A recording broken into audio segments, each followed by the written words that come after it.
Hello, my dears. So, there is this format that Stephanie Sue, a very, very talented content creator, she talks about like psychological thriller books or media that she's consumed, and then she just relays the story outward.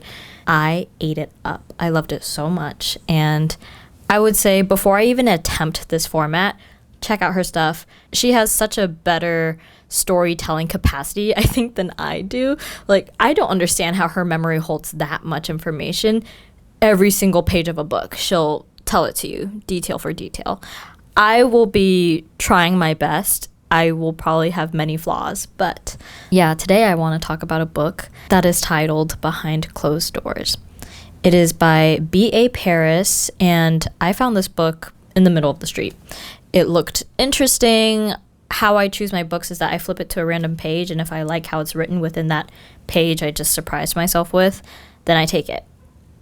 And how it was written is plot packed, and that's very important to me when it comes to books. I really like for there to be a plot. If I had to choose plot or world building, I would choose plot. So with this book, we start off with the two characters, Grace and Jack. Jack is a lawyer who has never lost a case. He is a charming, handsome guy, and he's just overall, you see him and you think of reliability. He is a reliable guy. His wife, Grace Angel, yes, his last name is Angel. We kind of start off the book with them having friends over, and although there are people in front of them, she is so anxious of having to put the dessert inside of the oven at the perfect time and calculate how long conversations will go so then the lady fingers don't get soggy by the time everyone sits down and eats them.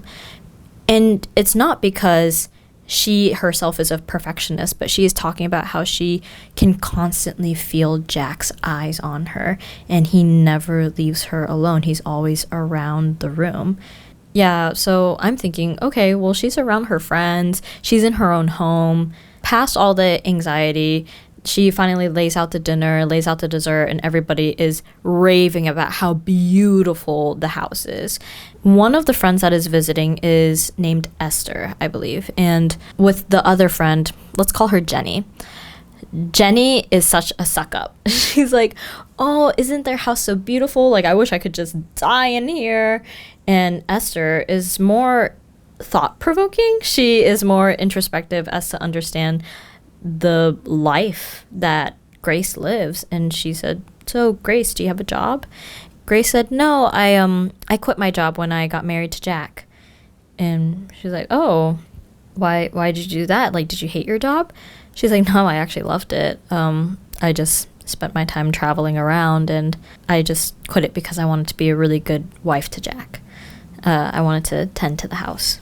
Everyone's like, well, look at how beautiful the house is. You're doing a great job, says Jenny. Esther kind of keeps reeling back the conversation to, okay, but like, what about you? How are you? How are things? And all the while, Grace can't really answer truthfully because Jack is there, and he actually butts in and finishes these answers for her. So the book is already opening up to show you the dynamic of how Jack is somehow controlling, but we don't know in which ways or to what degree yet. We just know that Grace fears him and that Grace is obedient. Throughout the dinner, Jenny and Esther decide, like, hey, let's go out to lunch. Like, you said that you were going to go out to lunch with us weeks ago and you keep bailing on us. And Jack kind of covers for Grace, saying she had a really bad stomach bug that day. It was so horrible to see her like that. And Grace, in her inner thoughts, she's thinking, we are always so close to making these plans to have dinner and lunch with our friends, but then whenever time actually comes close to it, Jack always finds a reason for me not to go. So now we cut to the past. How this book is written is that it is telling a story through past, present, and all the way until the very end, we meet in the middle from, I guess, the median of the past and present timeline. So cutting to the past, we see Grace and her little sister, Millie. Now, Millie has Down syndrome. Grace has been her legal guardian At the split second she turned 18, her parents did not want children at all. They always just wanted to run away to New Zealand together, and they just wanted to pay their dues as parents and then just go on a forever vacation away from them. With Grace knowing this fact about her parents, she could not bring herself to let Millie be raised by any institution, organization, or anybody except herself. So she became Millie's guardian at a very young age. She pretty much just started taking care of her when she was a preteen. And now in this flashback, we see her, I think she's in her 30s. She's very content and happy with being Millie's main caretaker. Of course, she wants to fall in love, but she feels as though, I feel like that ship has maybe kind of sailed for me. While she was in this park with Millie, and Millie was dancing around to the live music that they were playing at the park, there was this very handsome man that comes up to Millie and asks her for a dance. So together they dance, and Grace is just head over heels for him.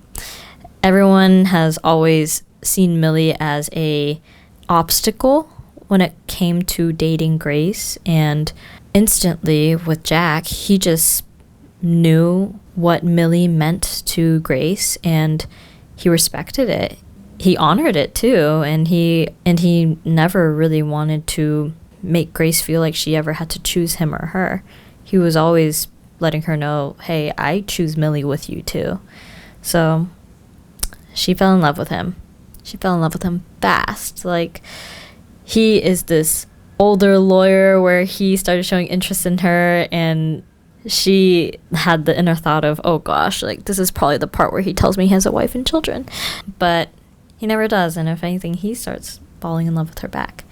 And he just heavily admires just how good she is to Millie, and what strong of a bond and connection that she has, and how she will do anything for her.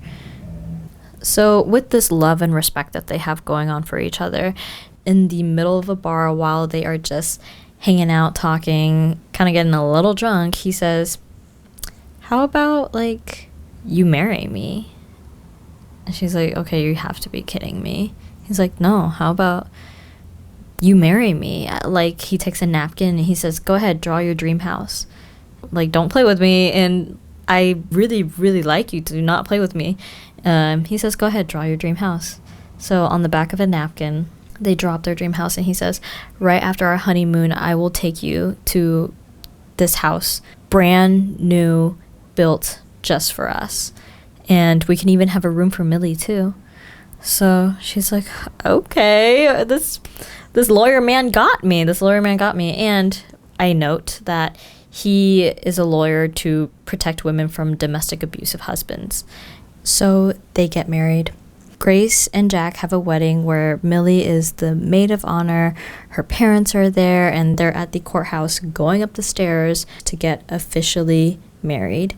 And while going up the stairs, Jack has Millie's arm in arm, and Grace is holding her father's hand while going up, and all of a sudden they look down, hear a scream, and see that Millie is on the ground. And it does not look good. She has broken her leg right before the wedding, right before the ceremony, and we can hear Jack go, oh my gosh, like, I should have known that Millie has a really hard time going up these stairs. And everyone's tending to Millie like, oh my gosh, Millie, are you okay? Can you feel anything? Are you all right? Call an ambulance. We have to call an ambulance. And her parents are saying, go get married, we'll take care of this.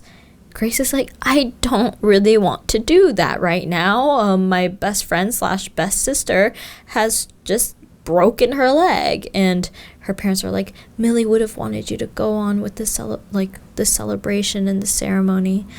And Jack is like all for it. He's like, hey, I guess we're already here. Grace is like, okay, I'll get married without my sister while she's in a hospital. Okay. And she goes and gets married to him. Despite her gut feeling of saying, I want to be there for my sister. I guess everyone else was kind of pressuring her to take a step in a different direction. By the time that they get to the hotel after their wedding, she takes a bath and she expects to have a wonderful wedding night with her new husband. And when she comes out of the bathroom, he is nowhere to be seen. She's like, what? And she's looking around for him and she's asking the concierge, like, have you seen him? She's leaving a bunch of voicemails. She just keeps calling him. And she's like, oh my gosh, like he's probably gotten himself so drunk at a bar right now, just so upset that he's no longer a free man. The concierge is like, I'll let you know if I do see him, okay? She finally gets back up to the room after looking for him for a while, and then she gets a text. And with this text, all she wanted to do was just hear that how much he loved her and how he was going to see her soon and how he just went to step out to get something. But the text that she saw was, stop being so hysterical, I'll see you soon. So she laid in her wedding night bed, so sad, and she didn't really get that much sleep. So the day after their wedding, they are supposed to be heading to their honeymoon in Thailand, and after that head into their brand new house. You know, Grace is even wondering, are we still going to Thailand? Like, I saw him buy the tickets. She's just waiting. She's been waiting ever since she woke up when she didn't really get that much sleep. So she gets a text message from her husband, her now husband, Jack, saying, meet me in the garage. So she goes down and stands in the garage for like 20 minutes and it's freezing. Even like the concierge is like, ma'am, do you want to wait inside? It's warmer in here. She's like, no, I'm just going to wait for my husband. So then he shows up to the garage, and when she gets in the car, everything's quiet. And she's starting to lose it. She's just like, are we just not going to talk about how you just disappeared last night on our wedding night? And he said, Grace, please, you're being so dramatic right now. And she can't recognize the man that she married. She's like, where did the really sweet, loving, caring husband go? All of a sudden, this man is so cold to me. He honestly feels different. There's something about him that just feels like he's a shell of a person right now. She sees him like driving to the airport to go to Thailand. And she said, no. You said that we were going to go visit Millie when she broke her leg right before the ceremony. And Jack is fed up. He's like, Grace, we don't have enough time. We have to get to the airport hours before, go through customs and check in our bags and go through international. We just have to do so much. Like, please, just let me take us to the airport. And she said, no, we're going to the hospital to visit my sister. We have plenty of time before doing so.